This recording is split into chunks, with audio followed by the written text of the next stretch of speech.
सभी को जय सिया राम। रामचरितमानस बालकांड दोहा संख्या 128 128। बड़ा ही सुंदर वार्तालाप है इस प्रसंग में भगवान और भक्त का। हम लोग दोहा से पहले की एक चौपाई पढ़ लेते हैं। काम चरित नारद सब भाखे, यद्यपि प्रथम बरज सिम राखे। अति प्रचंड रघुपति कै माया, जहि न मोह अस को जग जाया। फिर दोहा कहता है कि रूख बदन करि बचन, मृदु बोले श्री भगवान। चेहरे को तो रूखापन ले आए, लेकिन वचनों को संभाले रहे कि इधर से भी रूखापन उधर से भी रूखापन। तो भक्त जो है बेचारा, उसका जो भाव है उत्साह का वो बहुत ज्यादा ठंडा हो जाएगा। तो इतना भी उसको नहीं डिमोरलाइज करना है, थोड़ा बचाए रहना है। जैसे वो कुम्हार वाला दोहा है ना कि वो भीतर से हाथ लगा के तब ऊपर से थपकी मारता है, तो भीतर से हाथ लगाए रहता है। तो ऐसा ही भगवान ने किया और कहते हैं कि तुम्हारे सुमिरन ते मिटहि मोह मार मदमान, कि आपके तो स्मरण मात्र से लोगों के काम मोह मद मान ये छूट जाते हैं।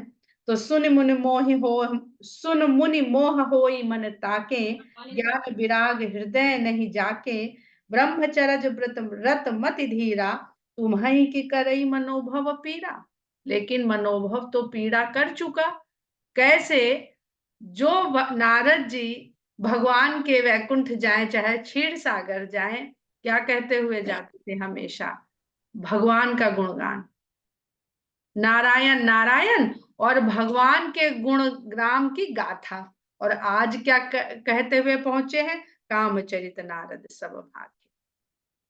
क्या कहते हुए गए हैं? कामदेव के चरित्र, और वो भी अहमिति के साथ अपना वर्णन। जो नारद सदा भगवान का गुणगान करते हैं, वो आज स्वगान करते हुए भगवान के पास पहुंचे हैं। तो यही से सारा खेल शुरू हो गया। आपने स्वगान आरंभ किया और देखिए, आप भगवान सामने होते हुए भी, भगवान के कहते हुए भी बात अब समझ में नहीं आएगी, क्योंकि ब्रह्म ज्ञान से आप अहे ज्ञान की ओर चल पड़े। आप ब्रह्म के ऊपर मोहित होने के बजाय अपने ऊपर मोहित हो गए। तो यही इसी जगह तुलसीदास जी ने सब कुछ स्पष्ट कर दिया है। आगे कहते हैं कि नारद कहेउ सहित अभिमाना, कृपा तुम्हारी सकल भगवाना।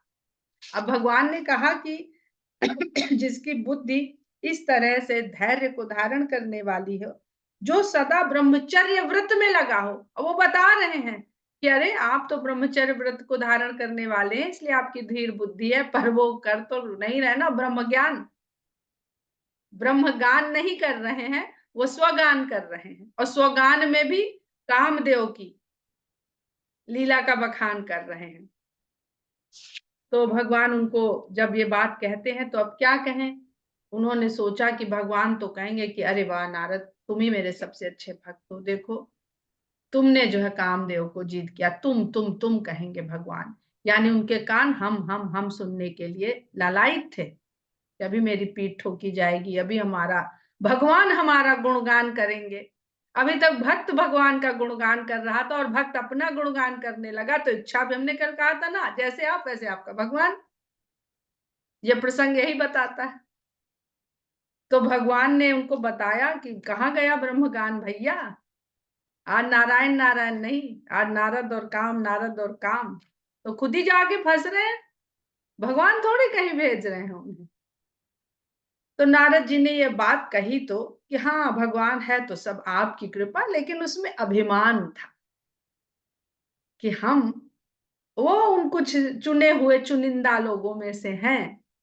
तो मतलब कृपा तो आपकी है, लेकिन अपने को भी उन्होंने स्पेशल मान लिया कि सबको कहाँ ये प्राप्त होती है आपकी कृपा। तो अभिमान चूंकि अहम भाव में आ चुके हैं, तो इसलिए अभिमान ने अपना रूप दिखा दिया। उनका मुंह रूखा तो इनका मुंह भी रूखा। ये भी ठंडे तो पड़ गए कि वो मजा मिला नहीं जो सोच के आए थे कि भगवान को जब अपने इस अचीवमेंट के बारे में बताएंगे तो किस तरह से हमारा स्वागत होगा। आए तब तो भगवान ने हर्ष के साथ उठ के स्वागत किया उनका, लेकिन जब अपना गुणगान करने लगे तो भगवान थोड़े से फीके पड़ गए। बेग सो मैं करुणा निधि मन दीख बिचारी, उर अंकुरे उ गर्भ तरु भारी। म्यूट कर लीजिए, किसी के यहाँ से बहुत चिक-चिक की आवाज़ आ रही।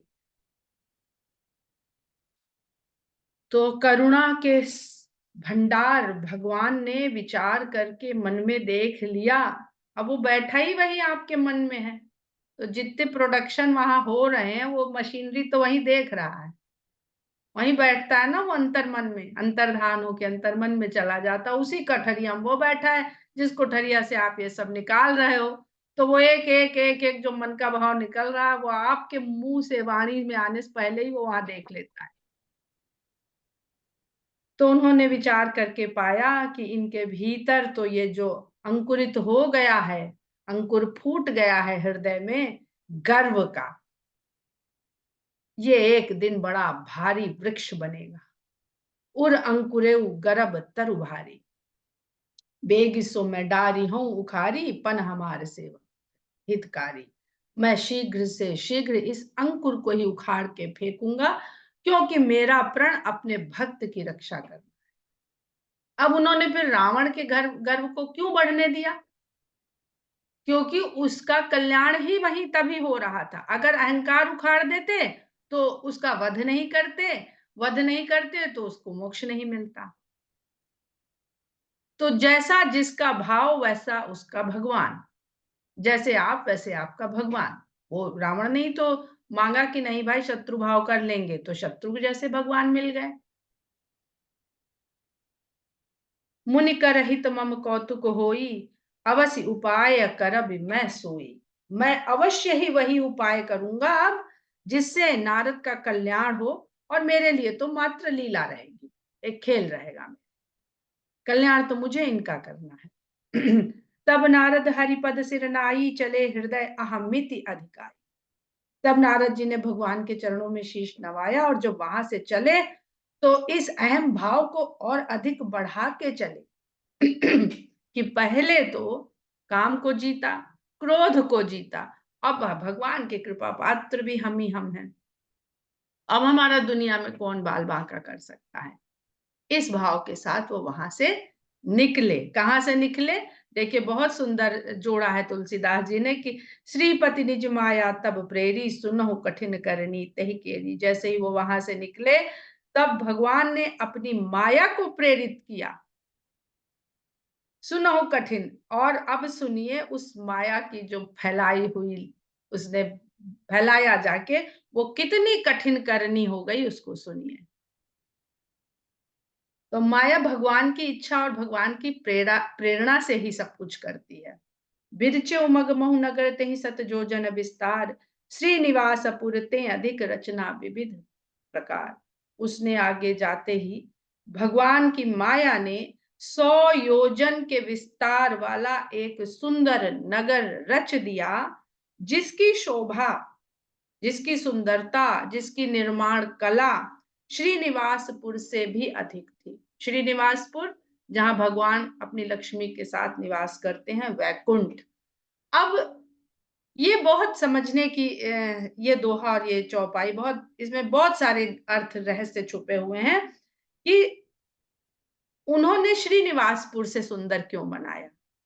क्योंकि अहम भाव के कारण मन में धीरे धीरे करके कुंठा जन्म लेगी, और जब कुंठा जन्म लेगी तो वैकुंठ में निवास तो होएगा नहीं। वैकुंठ तो छूट गया अहम भाव के आते ही।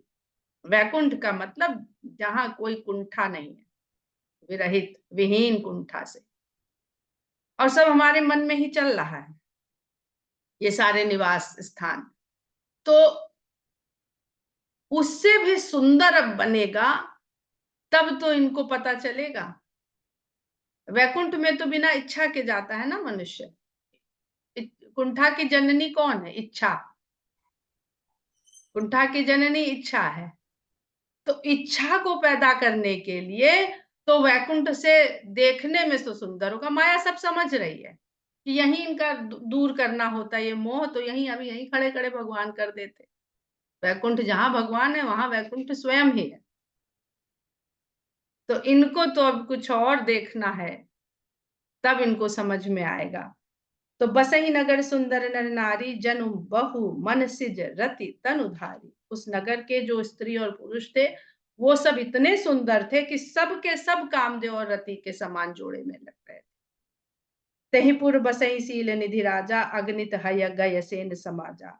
उस नगर का राजा शील निधि नाम का राजा था, जिसके पास अनगिनत हाथी घोड़े सेना और सुंदर समाज था। सत सुरेश सम विभव बिलासा रूप तेज बल नीत निवासा। उसका जो वैभव और विलास था वो 100 इंद्रों के समान था। अब 100 इंद्र क्यों? क्योंकि एक इंद्र को तो वो जीत चुके ना। एक इंद्र ने जो भेजा कामदेव को, उसको तो वो जीत चुके, तो वहां तो वो विचलित हो नहीं पाएंगे।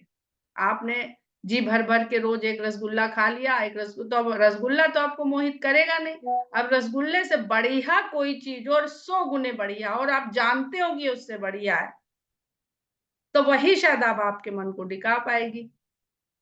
तो सत सुरेश सम विभव विलासा, 100 इंद्रों के वैभव विलास के समान और श्रीनिवासपुर से भी अधिक शोभायमान। ये बहुत इसमें विचित्र बात है यहाँ पर। तो हम कहेंगे कि क्या जो श्रीनिवासपुर है वो इंद्र के 100 स्वर्ग अगर जोड़ दिए जाए तो उनसे कम पड़ जाएगा? कम तो पड़ ही जाएगा, क्योंकि वहां तो इच्छा को छोड़ के जाना है, और हम तो बोझ लादे हुए हैं, बक्सा लादे हुए इच्छाओं का। तो जो सांसारिक मनुष्य है उसके लिए महत्वपूर्ण है, उसको वैकुंठ, किसी को वैकुंठ चाहिए ही नहीं, सबको स्वर्ग जैसा सुख चाहिए।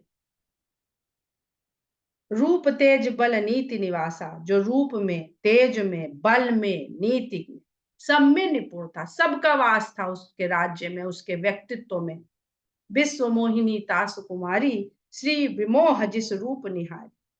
उसकी जो कन्या थी उसका नाम विश्व मोहिनी था। विश्व को मोहित कौन किए हुए? भगवान की माया मोहित किए हुए।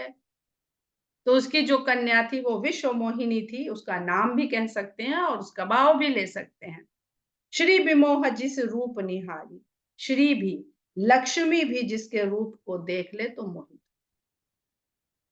सोई हरि माया सब गुण खानी, वो भगवान की माया है और सब गुणों की खान है।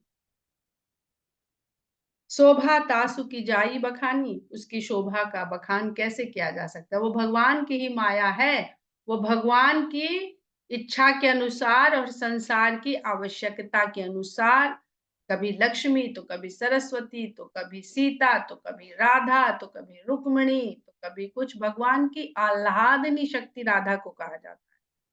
आह्लादनी शक्ति यानी उस ब्रह्म के भीतर जो आह्लाद है वो राधा है। वो आह्लाद को अनुभव करने के लिए प्रकृतिस्थ होना पड़ता है जीव।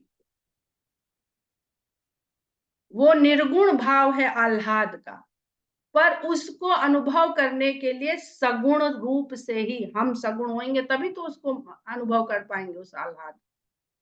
तो इसीलिए कह रहे हैं कि उसकी शोभा का बखान कौन कर सकता है? करई स्वयंवर सो नृप बाला, वो राजकुमारी अपना स्वयंवर करना चाहती है, वो माया चुनती है।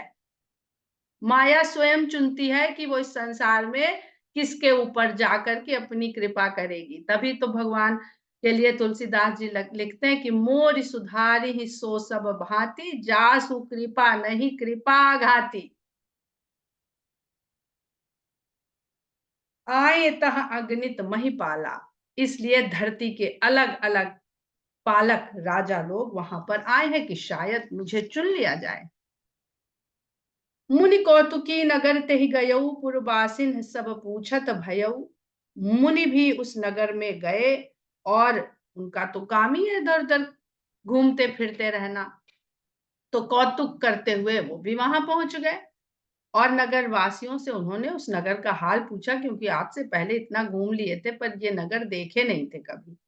सुनि सब चरित भूप गृह आए, करी पूजा नृप मुनि बैठाए। नगर वासियों ने बताया सारा हाल कि भाई ये जो सब इतना उत्सव जैसा माहौल है वो किस लिए।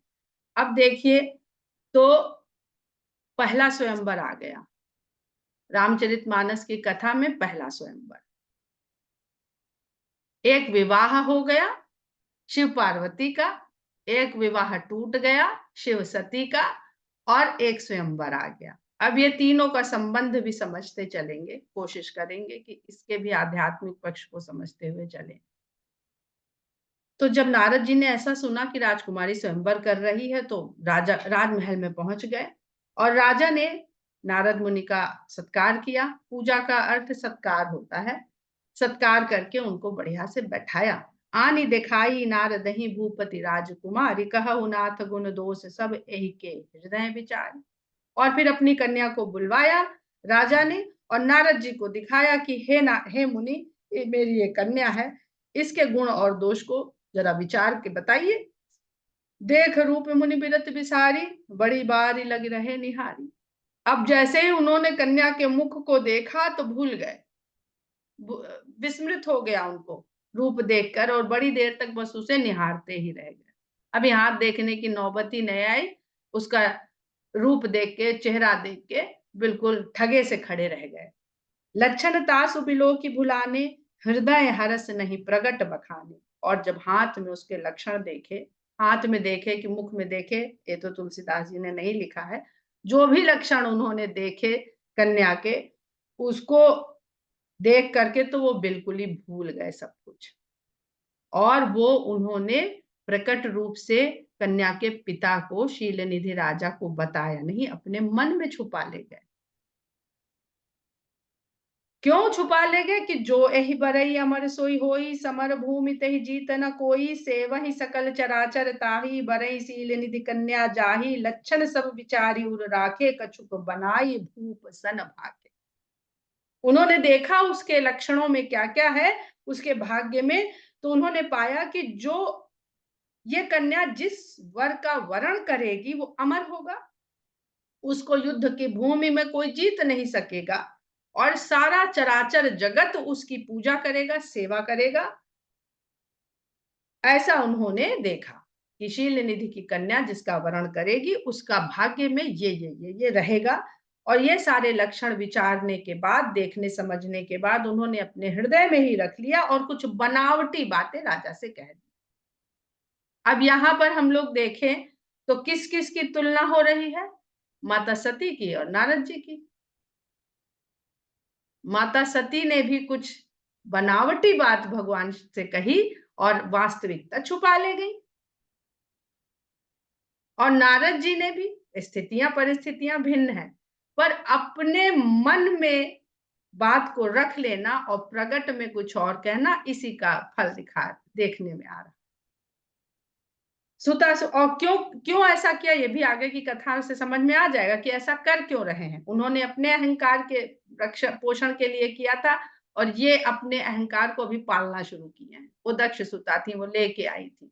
इनके अभी अभी अंकुर फूटा है, तो अभी इन्हें जल पानी धूप सब देना है बढ़िया से, तब वो अंकुर बढ़िया से बढ़ेगा।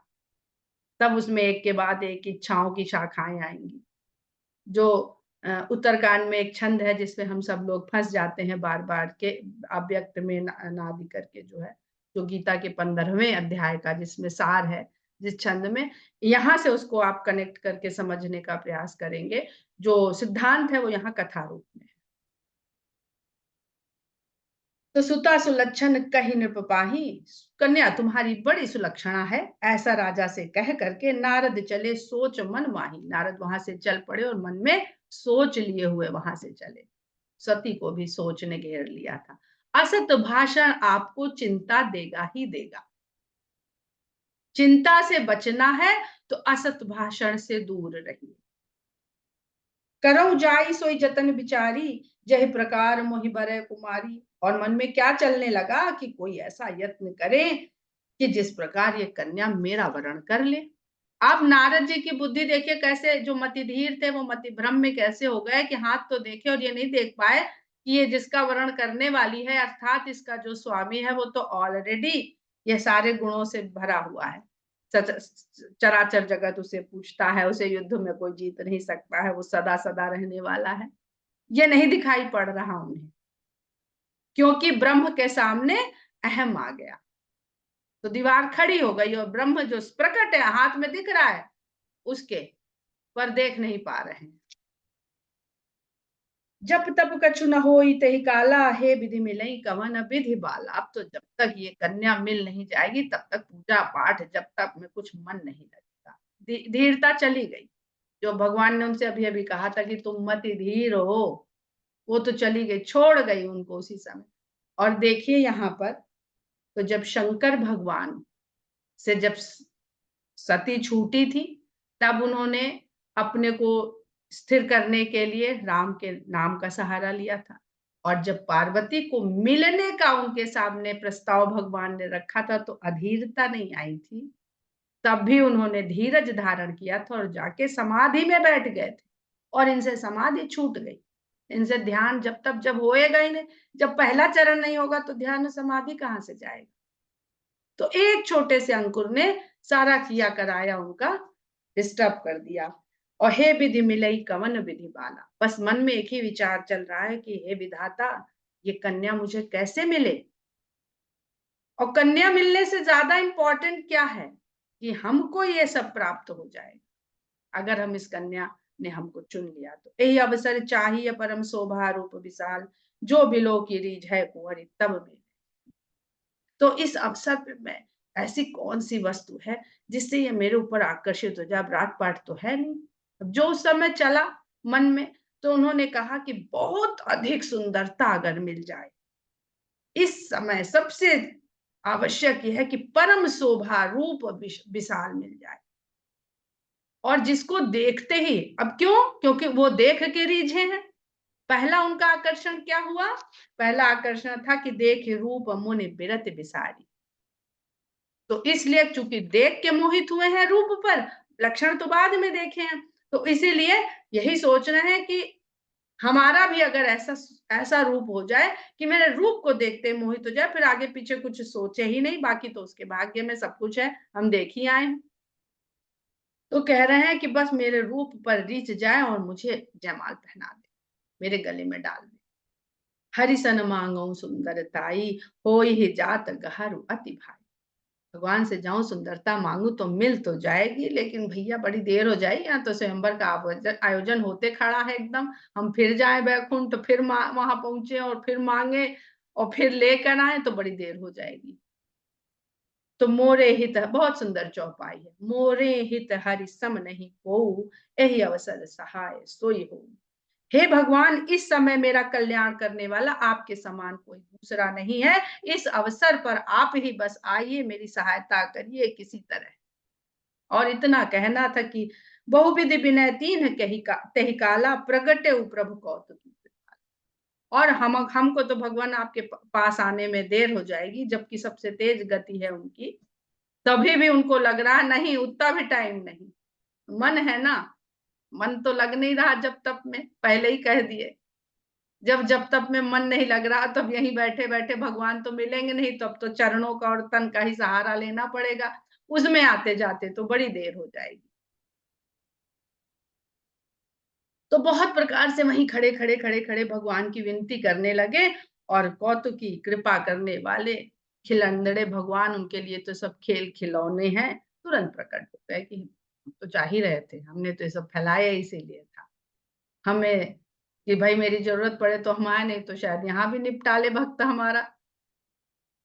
तो प्रभु बिलो की मुनि नयन जुड़ाने, होए है काज हुए हर्षाने। जैसे ही भगवान को देखे तो उनके नयन जुड़ा गए, शीतलता आ गई कि अरे अब ये आ गए, अब कौन हमारे काम को रोकने वाला है। और इतना सोचते ही उनका मन हर्ष से भर गया, हृदय हर्ष से भर गया। अति आरती कही कथा सुनाई, करहु कृपा करी हो सहाय। अभी अभी भगवान ने उनसे कहा कि आप के नाम स्मरण मात्र से मोह मार मद मान सब चला जाता है। अभी अभी वो प्रसंग के बाद बहुत आर्त स्वर में अपनी कथा व्यथा सुना रहे हैं, अपनी व्यथा की कथा सुना, और कहते हैं करहु कृपा करी हो साय, कुछ मांगा नहीं, अब आज ये इतनी कृपा कर दीजिए कि मेरी सहायता कर दीजिए। आपन रूप देहु प्रभु मोहि, आन भांति नहीं पावऊ ओही। अब चूंकि पहले ही कह चुके हैं परम शोभा, तो परम शोभा तो एक ही के पास है, परमात्मा के पास। तो कहते हैं कि हे प्रभु, अब कहाँ एल्बम दिखाएं कि ऐसा बना दीजिए, वैसा बना दीजिए, अपना ही रूप दे दीजिए। कोई जिसका तोड़ ही ना हो संसार में, कि शायद कोई राजा निकल आए उससे अच्छा। तो हम तो सारे जीवों की सुंदरता देख नहीं आए हैं। वो यहाँ के तो स्त्री पुरुष सब कामदेव और रति के समान सुंदर हैं, और इन सबको सुंदरता जा करके आप ही से मिलती है। आप ही के भीतर से सौंदर्य का तत्व निकल के इस संसार को सुंदर बनाता है। तो कहते हैं कि हे प्रभु, अपना रूप दे दीजिए, और दूसरा कोई चारा मेरी समझ में नहीं आता है। कोई और उपाय है, कोई और तरीका है कि जिसके साथ हम मांग सके। देखिए, बहुत सुंदर प्रसंग है। पार्वती जी से जाकर के जब सप्तऋषियों ने बताया था कि कैसे वर के लिए तुम इतनी कठिन तपस्या कर रही हो, और है क्या उसके पास? न रूप, न रंग, न वेश, न भूषा, ऐसा तो बना फिरता है। पर पार्वती जी नहीं डिगी। तो दो लोगों के मिलन के लिए, विवाह के लिए, जो बाह्य सौंदर्य है, जो शारीरिक सौंदर्य है, उसकी कितनी महत्ता है, ये समझाने के। पार्वती जी ने तो नहीं कहा, उनसे भी कहा कि श्री श्री हरि से तुम्हारा विवाह करवाते हैं, वो देखो सबसे सुंदर है। तो भी पार्वती जी ने कहा, भाई किसी और को बताओ, मेरा तो मन में जो भाग गया वो भाग गया, अब हम तो भला बुरा नहीं देख सोच पाएंगे। तो वो नहीं दिख रही हैं, और ये रूप ही की तरफ आकर्षित हुए चले जा रहे हैं। तो क्या संसार में किसी को चाहने के लिए पहला जो एक आकर्षण है, वो है शारीरिक सौंदर्य। और ये गौड़ होना चाहिए, शिव पार्वती के आपस पारस्परिक प्रेम की तरह, कि वहां सौंदर्य गौड़ है। जय विधि नाथ होई हित मोरा, करहु सो बेगी दास मैं। हम और कुछ नहीं जानते हैं। जिस तरह से भी आपको लगता है, हमने बता तो दिया कि अपना रूप दे दो आप, उसके अलावा दूसरा कोई चारा नहीं है उस कन्या को पाने का। जिस भी तरह से अब आप ये सब करो, वही करो, जल्दी करो, करहु सो बेगी, जल्दी करो, क्योंकि मैं आपका दास हूं। अब यहाँ पर उन्होंने उनके भी सर पे जिम्मेदारी दे दी। हम लोग भी यही करते हैं ना, अब भाई तुम जानो, अब मोरी राखो लाज हरी, निज माया बल देखी विशाला, ही हंसी बोले दीन दया। अपनी माया का, अरे भगवान को नहीं पता था, उनको लगता था कि नहीं नहीं, हमारे भक्त को माया कैसे डगमगा पाएगी। पर भगवान हंस पड़े, वाह माया, तुमने जो है भक्त को भी मेरे हिला दिया। तो अपनी माया का बल देख करके भगवान हृदय में हंसे और बोले, जय विधि हो ही परम हित, नारद सुनहु तुम्हार, सोई हम करब न आन कछु, बचन न मृषा हमार। हाँ नारद, ठीक कहते हो, जिस तरह से भी तुम्हारा हित होगा मैं अवश्य वही करूंगा, और जल्दी करूंगा। उसके अलावा हाँ, सोई हम करब न आन कछु, उसके अलावा हम अन्य कुछ भी नहीं करेंगे, और हमारा ये वचन झूठ नहीं होगा। कुपथ माग रुज व्याकुल रोगी, वैद न देई सुनहु मुनि जोगी। और भगवान उनसे कह रहे हैं, हे योगी मुनीश्वर सुनिए, अगर वैद्य से कोई रोगी खाने की कोई बढ़िया चीज मांगे जो उसके लिए कुपथ्य है, तो उसके मांगने पर वैद्य वो कुपथ्य उस रोगी को आहार के रूप में देता नहीं। कुपथ्य उस आहार को कहते हैं जो किसी खास रोग में और उस रोग को बढ़ाने वाला होता है। अपथ्य, पथ्य, अपथ्य, कुपथ्य। तो एहि विध हित तुम्हार मैं ठयऊ, कही अस अंतर हित प्रभु भयऊ। हाँ, इस तरह मैं भी तुम्हारा कल्याण ही करूंगा। और ऐसा कह के भगवान अंतर्धान। माया विबस भये मुनि मूढ़ा, समुझी नहीं हरि गिरा निगूढ़ा। क्योंकि नारद जी माया के वशीभूत हो गए थे, और इस कारण उनकी बुद्धि में मूढ़ तत्व आ गया था। तो भगवान की इस गूढ़ अर्थ से भरी हुई वाणी को वो समझ ही नहीं पाए। और थे क्या, बड़ा सुंदर तुलसीदास जी लिखते हैं कि उन्होंने कहा ना, ज्ञान विराग हृदय नहीं जागे। तो अब तो वैराग्य गया तो ज्ञान भी चला गया। और सीधी सीधी बात नहीं समझ, भगवान तो सीधा सीधा कह गए ना कि अगर रोगी मांगे कि हमको तो आज चाट खानी है और गले में खराश हो रही है, तो क्या कहेगा जो उसका हित कर है, नहीं भाई आज मत खाओ, ठीक हो जाना तब खा लेना। गौने तुरत तहाँ ऋषिराई जहां स्वयंवर भूमि बनाई, और ऋषिराज तुरंत वहां पहुंच गए जहां स्वयंवर का आयोजन इस भूमि में किया जा रहा था। निज निज आसन बैठे राजा, बहु बनाव कर सहित समाजा। अपने अपने आसन में अनेक राजा बैठे हुए थे जो बहुत बढ़िया बनाव श्रृंगार करके आए थे।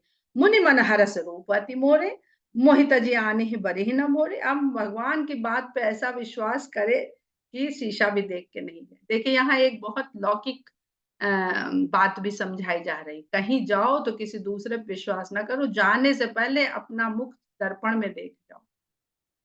दर्पण की बहुत बड़ी महत्ता तुलसीदास जी ने बताई।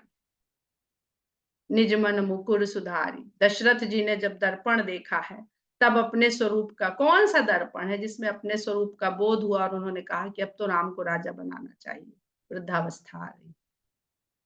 और नारद जी ने दर्पण नहीं देखा, तो मन का दर्पण और भौतिक दर्पण को देखते रहना चाहिए। मुनि मन हर्ष रूप अति मोरे, मुनि का मन हर्ष से भरा हुआ था क्योंकि उनको लग रहा था मेरे पास तो रूप की खान है। और मोहित ज्ञान ही बरी न भोरे, भला हमें छोड़ करके आज ये किसका वर्णन करने वाली है, कोई सवाल ही नहीं है। मुनि हित कारण कृपा निधाना, दीन को न जाई बखा। लेकिन मुनि का हित करने के लिए भगवान ने उनको जितना कुरूप बना सकते थे उतना कुरूप बना दिया। सो चरित्र लखी काहू न पावा, नारद जान सबहि सिर नावा। बहुत सुंदर, बहुत बूढ़ा अर्थ है चौपाई में कि संत का रूप नहीं देखा जाता, संत को देखा जाता है कि वो संत है। भगवान ने उनके स्वरूप को जान लिया है, भगवान और भक्त जान रहे हैं, लेकिन संसार अभी भी नारद को भक्त मानता है, संत मानता है। तो इस चरित्र को सो चरित्र लख काहू ना पावा, ये सब ऐसा कैसे हो गया, इस बात को कोई भी जान नहीं पाया, सबने उनको नारद जानकर ही शीश झुकाया। रहे तहां दुई रुद्रगण ते जाने ही सब भेव, विप्रवेश देखत फिर ही परम कौतुकी थे। वहां पर शंकर भगवान के दो गण भी थे जो इस भेद को जान रहे थे कि नारद जी ने अपने रूप को देखा नहीं, भगवान से क्या मांगे थे और भगवान क्या दे दिए हैं। तो विप्र वेश देखत फिरे, वो भी ब्राह्मणों का वेश बना करके वो भी स्वयंवर के आयोजन में शामिल हो गए। परम कौतुकी थे, उन्हें भी मजा लेने में बड़ा मजा आता था। अब किसको है जीवन में आनंद लेने को अवसर मिले और लेना ना चाहे। तो दोहा संख्या 133 पर हम लोग आज की कथा का विराम करते हैं और कल देखते हैं कि नारद जी के साथ क्या होता है इस रूप के साथ में। जय सिया राम।